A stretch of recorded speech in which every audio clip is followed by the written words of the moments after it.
4K, HDR, 120Hz, HDMI 2.1. Those are some of the features that you hear about when people talk about the ideal TV for the PlayStation 5. Well, I don't have one of those, but I do have the next best thing. This Sony Mini TV from 1965. It features a 5-inch black and white CRT display, RF input, and mono audio. So in this part of the Eric experiment, I'll be connecting 26 years worth of Sony consoles to this old thing. So let's go, let's do it. Let's just do it.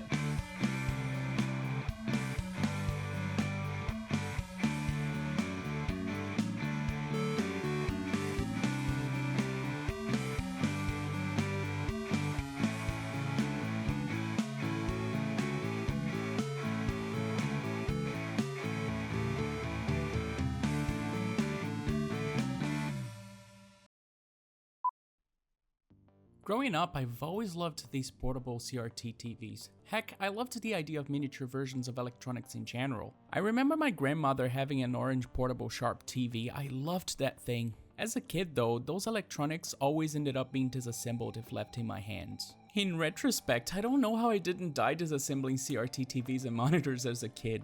Those things are super dangerous because of the residual electricity in the tube. But anyway, I recently saw this Sony Mini TV on Gumtree and I couldn't resist getting it. The guy who sold me this thing was in his late 70s or early 80s, and he told me that his dad bought it in 1965, which is confirmed by a piece of paperwork that came with it. That makes this TV around 56 years old in 2021, which is kind of freaking crazy. That makes this TV 24 years older than me. It's almost as old as my dad. Just imagine if it could talk. It's so crazy to even imagine what this TV might have been through.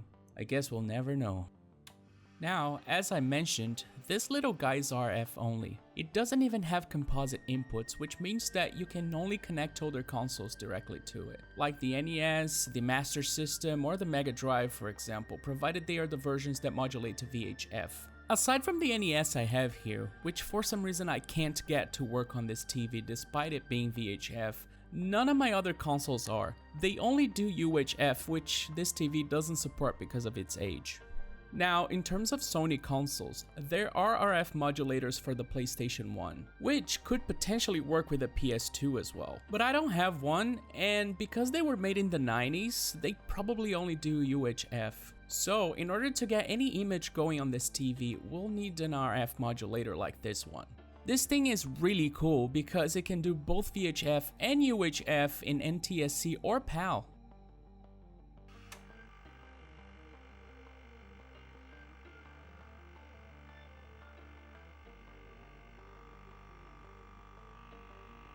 You can also change the audio carrier frequency, which is great because you see, in RF, the audio is in a frequency that is offset from the channel frequency. And for some stupid reason, that offset can change depending on the country. What that means in practice is that if you connect a British Master System to an Australian TV via RF, for example, you won't get any audio because in the UK they use PAL-I, which has a 6 MHz offset for the audio carrier. And in Australia, we use PAL-BG, which uses a 5.5 MHz offset for the audio carrier. Now, keep in mind that this is only for RF, so if you use any other type of connection like composite, RGB, or whatever, you won't have this issue. Anyway, another great thing about this modulator is that it has both composite and HDMI inputs, which means that we can potentially connect anything to it. Now, before going into the Sony consoles, I wanted to test it with a Chromecast, not only because I wanted to see if it was working before I brought my consoles in, but also because I wanted to see myself in this small black and white display. And indeed, just as I suspected, this very low definition really complements my face, doesn't it? The coolest thing about this is that you could get a very authentic experience here if you search for something from that time period on YouTube.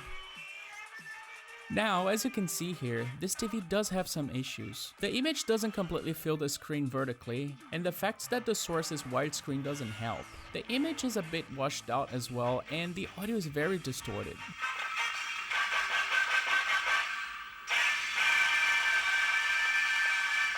That is probably because of the age of the components inside of it. I will at some point maybe disassemble it and check if there are any components that need to be replaced, or maybe take it to someone with more expertise in electronics to have a look at it.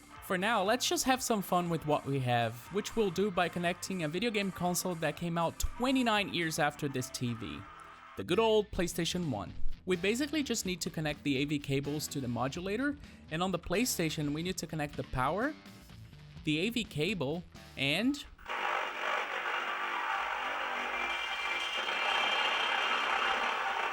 the startup sound is usually very nostalgic when it's not this distorted. Now, weirdly, the image using the composite inputs is even narrower than when using HDMI, and it's not vertically centered.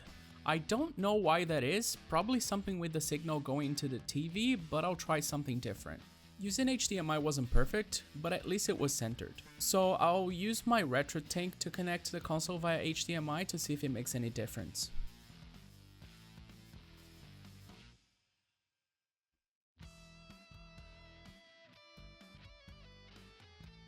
Woo, it does make a difference. I guess I'll go with this for the PS1 and the PS2.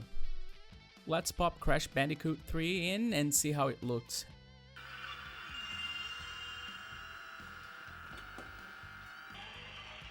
This is one of my favorite games on the PS1.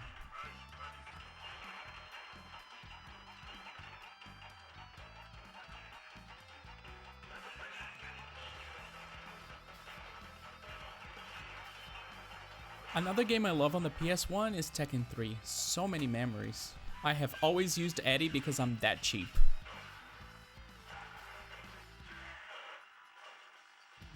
This is so cool. The PS1 is pretty old, 26 years old to be exact, but it's still way newer than this TV. When this TV was made, Sony had no idea it would become one of the biggest players in the video game console market. Heck, they didn't even know what a video game console was, as they wouldn't be invented for another, 7 years? It's really awesome to be able to connect devices that were never meant to go together, especially when they are separated by so many years. So what would make this even cooler would be if we connect something slightly more recent to it, like the PlayStation 2, which came out in the year 2000, making it almost 21 years old in 2021 and 35 years younger than this TV. In this case, we can use the same cables we used for the PS1, which makes this swap a lot easier, and bam!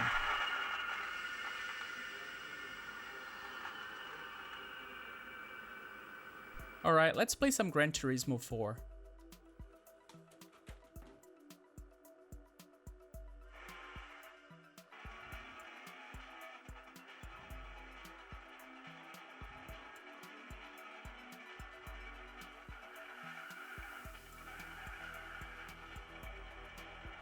It is really hard to make up what's road and what's not. It's even worse with GTA Vice City, especially because it's nighttime in the game.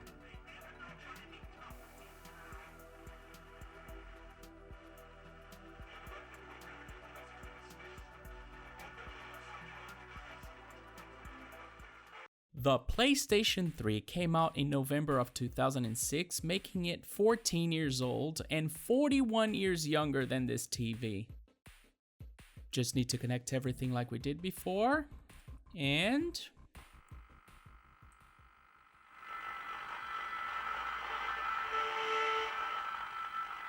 the sound fidelity here really makes your ears bleed, doesn't it?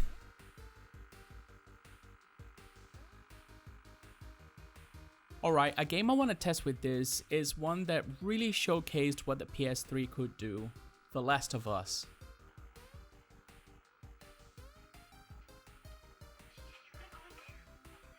I have to say, for a horror game, it looks kinda cool in this TV.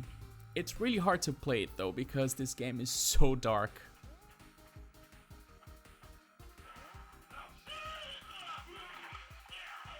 And I'm dead. The situation is slightly better with Need for Speed Hot Pursuit.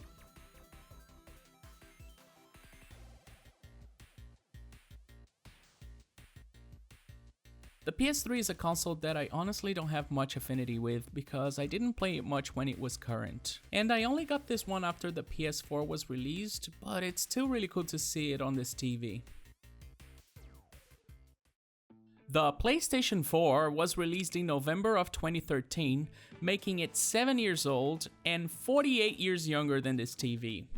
Now, I'm connecting it just for the sake of completion because honestly, I don't even use my PS4 anymore because the PS5 can run all PS4 games I like with better quality. But here it is, 48 years worth of Sony hardware working together. That's just awesome.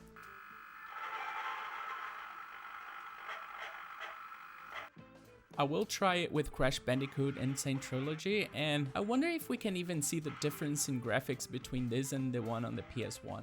Here it is for comparison.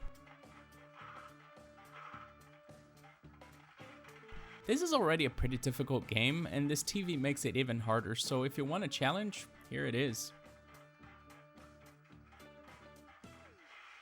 What? I managed to finish the level? How? Now, the main event. Well, this is getting a bit out of hand, isn't it? The PlayStation 5 was released in November of 2020, making it 3 months old and 55 years younger than this TV. After connecting it, we can power it on and...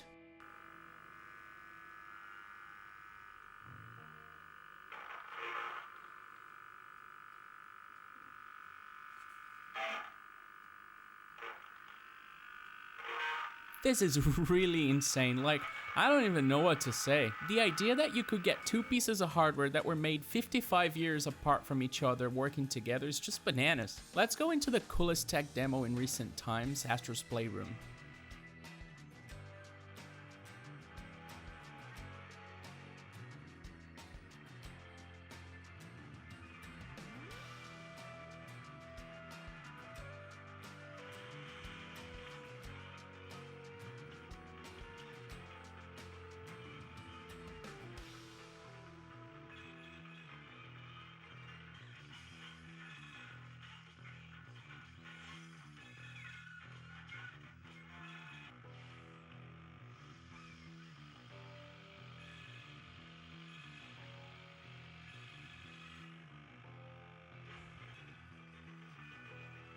Such a cool game.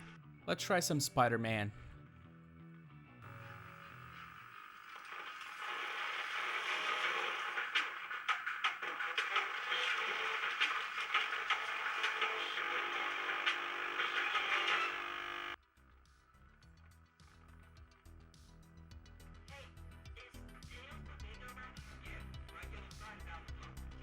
Look at the high definition here. With this TV, you'll be able to experience ray tracing and HDR in a very unique way. Not a good way, but a unique way, that's for sure.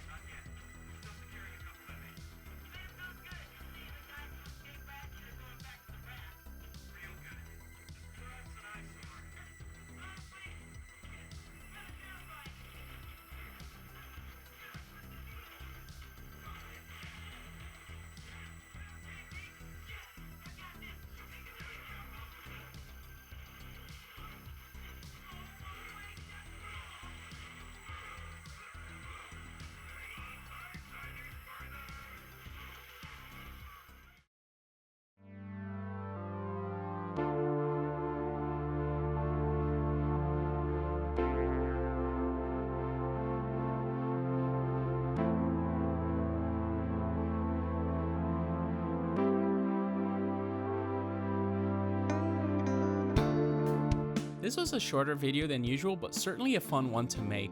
Having the PS5, a console that you keep hearing that is best experienced on TVs that aren't even that easy to find or cheap yet, connected to a 56-year-old black and white TV is just awesome in a very ironic way.